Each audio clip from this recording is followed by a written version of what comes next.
I'm not even sure if this challenge is possible. I'm giving myself 3 attempts to create an 82-0 team with the best players in the NHL, so let's just hope for the best. I'm gonna go ahead and simulate through the first 10 games, and we'll see how this team's looking. Ideally, we're 10-0.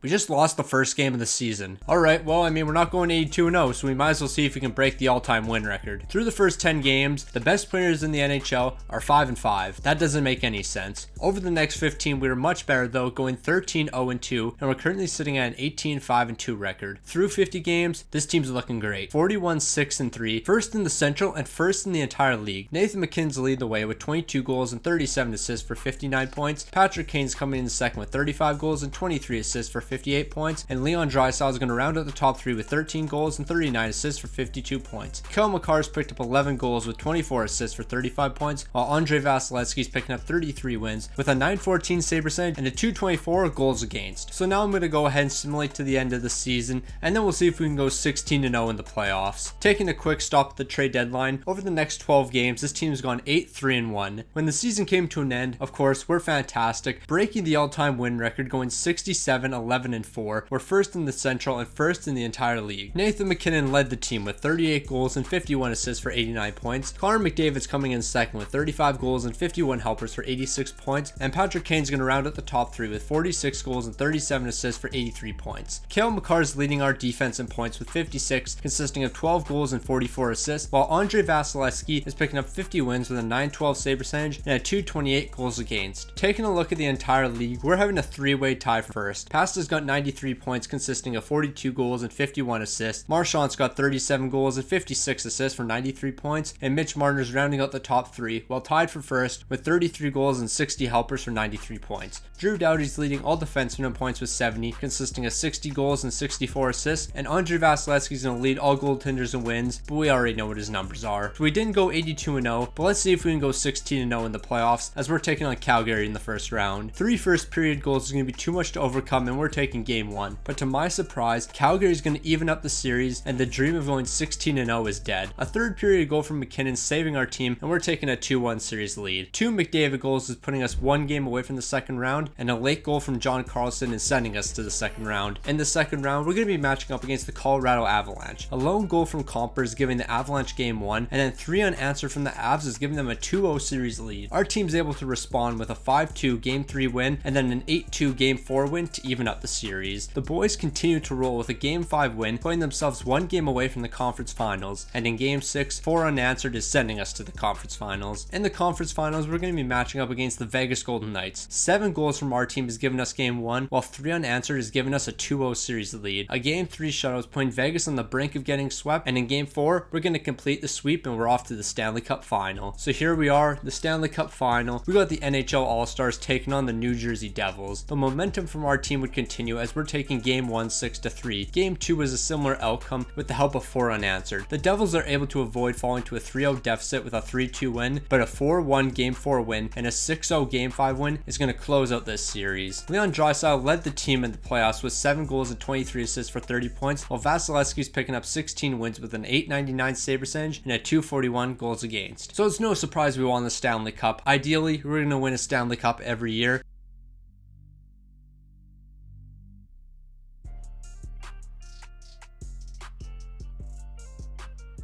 So some of the adjustments I made heading into attempt 2 is I put Matthews and McDavid on the same line. I want to see what it's like when these guys play together. And then looking at our defense, we got +5s across the board. Mainly, I just want to see how big of an impact that has on us. And then I replaced Shesterkin with Halbuck. And honestly, this one doesn't matter too much as Vasilevsky's getting a majority of the starts. So once again, we're going to simulate through the first 10 games and we'll see how this team's looking. Sadly, the dream of going 82-0 is over early as this team's starting the season out 7-3. Over the next 15, this team was doing pretty solid, going 11-4, and we're currently sitting at an 18-7-0 record. Through 50 games, of course, we're fantastic, 37-11-2, first in the Central and first in the entire league. McDavid's leading the way with 57 points, consisting of 23 goals and 34 assists. Matthews is coming in second with 23 goals and 31 assists for 54 points, and Leon Draisaitl is coming in third with 48 points, consisting of 21 goals and 27 assists. John CARLSON's currently leading our defense with 4 goals and 30 assists for 34 points, while Vasilevsky's picking up 27 107 wins with a 902 save percentage and a 259 goals against. So once again, we're going to go ahead and simulate to the end of the season, but we'll stop at the trade deadline to see how this team's doing. Over the next 11 games heading into the trade deadline, this team went 8-3. When the season came to an end, we actually didn't break the win record, as we went 62-17-3, but of course, with that record, we're first in the Central and first in the entire league. McDavid led the way with 33 goals and 56 assists for 89 points. Matthews is coming in second with 37 goals and 50 assists for 87 points, and Kucherov's going to round out the top three with 36 goals and 44 assists for 80 points. John Carlson's leading the defense with 11 goals and 40 assists for 51 points, while Andrei Vasilevsky's picking up 46 wins with a 907 save percentage and a 240 goals against. Taking a look at the entire league, McDavid from the Edmonton Oilers is going to lead the way with 116 points, consisting of 54 goals and 62 assists. Austin Matthews from Toronto is coming in second with 61 goals and 42 assists for 103 points. And to round out the top three, Mitch Marner is picking up 101 points, consisting of 28 goals and 73 assists. Morgan Rielly is going to lead all defensemen in points with 13 goals and 62 assists for 75 points, and Ville Husso is going to be tied with Vasilevsky with 46 wins, consisting of a 917 save percentage and a 250 goals against. So in the first round, we're going to be taking on the Colorado Avalanche, and we're looking to go 16-0. 3 unanswered in the third period is giving us a 1-0 series lead, and once again, 3 unanswered in the third is going to give us a 2-0 series lead. A Josh Manson OT winner is ruining our chances of going 16-0, but the team was able to bounce back with a dominant Game 4, topped off with a Vasilevsky shutout, and in Game 5, Ovi scoring the winner with 4 seconds left, and we're off to the second round. In the second round, we're going to be taking on the Minnesota Wild. A 4-goal hot start's too much for Minnie to overcome, and we're taking Game 1. 5 unanswered in the third is giving us a 2-0 series lead, and a late goal from Landeskog is going to put Minnesota on the brink of elimination. And in Game 4, a 3-1 win is going to close out the series and complete the sweep. In the conference finals, we're going to be matching up against the Winnipeg Jets. The boys continue to roll, taking Game 1 2-1. Nothing slowing us down, as we're going to take Game 2 6-2 and Game 3 2-1 with the help of a Kucherov OT winner. And in Game 4, a Kucherov hat-trick is sending us to the Stanley Cup final. So far in the playoffs, we're 12-1. There's no way anyone's going to be able to stop us, right? 3 second period goals from Florida is helping them take a 1-0 series lead, and then an OT winner from Giroux is putting Florida up 2-0. Okay, seriously, there's no way we get swept here, right? Wow. Yeah, I don't even know what to say. This is just plain disappointing. McDavid, you finished with 19 points, 10 goals, 9 assists. Congratulations. Barkov, you are fantastic. 10 goals, 19 assists, 29 points. And Bobrovsky, 16 wins, a 926 save percentage, and a 233 goals against. I don't want to look at this season anymore. Let's get to attempt number 3. So I changed up the line slightly, swapping McDavid and MacKinnon, and then I went back to our big guns to run the defense. And the duo of Vasilevsky and Shesterkin's back. Honestly, I don't think goaltending's holding us back whatsoever. And for the final time in this video, I'm going to simulate through the first 10 games, and let's hope we go 10-0. And sadly, we won't be going 10-0 as we're starting the season out 7-3. Over the next 15, we were a bit disappointed going 10-5, and we're currently sitting at a 17-8-0 record. Through 50 games, this team's looking pretty similar to last season with a 37-11-2 record. We're first in the Central and first in the entire league. Connor McDavid's leading the way with 29 goals and 24 assists for 53 points. Sidney Crosby's coming in second with 20 goals and 27 assists for 47 points, and McKinnon's rounding out the top 3 with 19 goals and 28 assists for 47 points. Cale Makar's leading our defense in points with 36, consisting of 3 goals and 33 helpers, while Vasilevsky's picked up 26 wins with a 912 save percentage and a 277 goals against. Now that we know how this team's done in the first 50, let's simulate to the end of the season and see how we finish. Over the next 11 heading into the trade deadline, this team was alright going 8-3, and when the season came to an end, we're finishing with a very similar record to last year, 62-18-2, first in the Central, first in the entire league, but once again we were unable to break that win record. Sidney Crosby led the way with 82 points, consisting of 31 goals and 51 assists. McDavid's coming in second with 81 points, 39 goals, 42 assists, not a bad season for him, and MacKinnon's rounding out the top 3 with 33 goals and 45 assists for 78 points. Cale Makar's leading the defense in points with 8 goals and 47 assists for 55 points, and Vasilevsky's picked up 42 wins with a 917 save percentage and a 221 goals against. Austin Matthews from the Leafs is picking up 51 goals and 43 assists for 94 points, which is leading the entire league. Ovi's coming in second with 49 goals and 44 assists for 93 points, and Jack Eichel's going to round out the top 3 with 91 points, consisting of 38 goals and 53 assists. Adam Fox is leading all defensemen in points with 66, consisting of 9 goals and 57 helpers, and Vasilevsky, he's leading all goaltenders in wins, but we already know what his numbers are. So this is our last chance to go 16-0. We're taking on Winnipeg in the first round, and we're already up 1-0 in the series. And just like that, the dream's over. A 3-0 shutout for Winnipeg, and we're not going 16-0. But but let's see if we can win a cup at least. 3 unanswered is enough to give us a 2-1 series lead, but an OT winner from Logan Stanley is going to even up the series at 2 games apiece. A 3-0 lead is too much to overcome for the Jets, and we're taking a 3-2 series lead, and then 4 straight's enough for us to reach the second round. In the second round, we're taking on the St. Louis Blues. 3 unanswered is saving us from losing game 1, and then 2 MacKinnon goals is giving us a 2-0 series lead. A 4-2 win is putting the Blues on the brink of being swept, and in game 4, 3 unanswered is going to sweep the Blues and send us to the conference finals. In the conference finals, we're going to be matching up against the Vegas Golden Knights. A Draisaitl hat trick is helping us take game 1, but Vegas avoids falling to a 2-0 deficit with a close 3-2 game 2 win, and Vegas continues to roll with 3 unanswered in game 3. In game 4, our boys dial in for 4 third period goals and 6 goals in game 5, and in game 6, 2 first period goals is enough to send us to the Stanley Cup final. So here we are, the Stanley Cup final, and it's time to get some revenge on Florida. Game 1 was an absolute statement game for us as we're winning 5-0. 3 unanswered in the third is giving us a 2-0 series lead. Florida is going to be able to avoid falling to a 3-0 deficit with a 3-2 game 3 win, but a 4-2 game 4 win and a dominant 8-3 game 5 win is going to allow us to win the Stanley Cup. I'm pretty sure the 82-0 challenge is impossible with regular sliders, but with modified sliders, you never know.